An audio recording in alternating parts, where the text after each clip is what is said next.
That is something that has destroyed the Labour Party's wider appeal potentially. And that is why you have seen 10 groups, in my understanding, within the Labour Party in Tower Hamlets.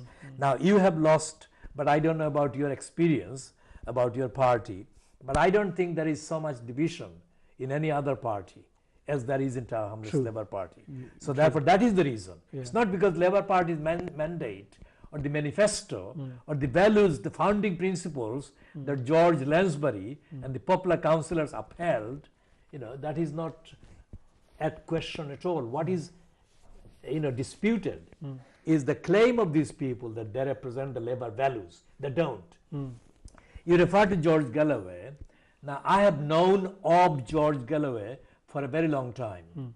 When he arrived in Tower Hamlets, 2 years before he arrived in Tower Hamlets, I supported him on the stance that he took against Blair's war on Iraq. On principle. Yeah, a lot of us did. And I supported George Galloway on principle until he left.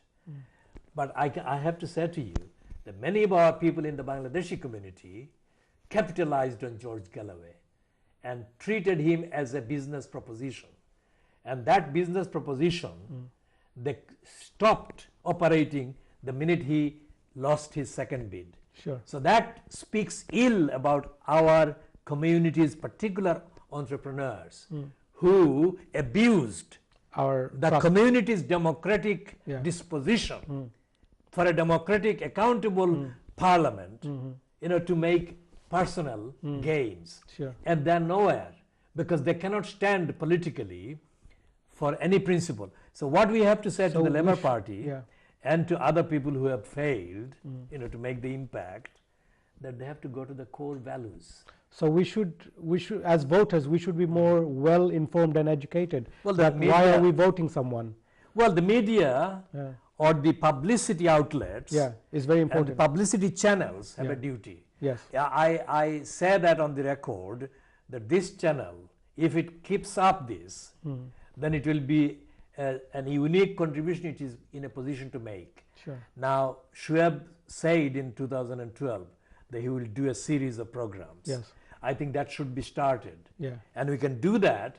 Nobody else can challenge us because we are not making up anything. Of course. We are saying the most accurate, substantiated things, and this is something that the community deserves, and our community has to have its heads held high, that we support high quality councillors, high quality council.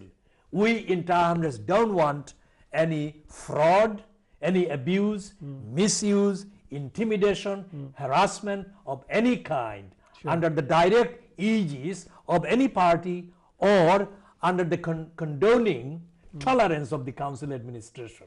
Whatever it is. We need to rise above. And can I finally say that as in the context of this discussion, I pay full credit to a member of parliament called Bob Neal, who made an intervention about Tower Hamlets, and he said things in the House of Commons that Jim Fitzpatrick should have said. But Fitzpatrick didn't have the political courage to say that.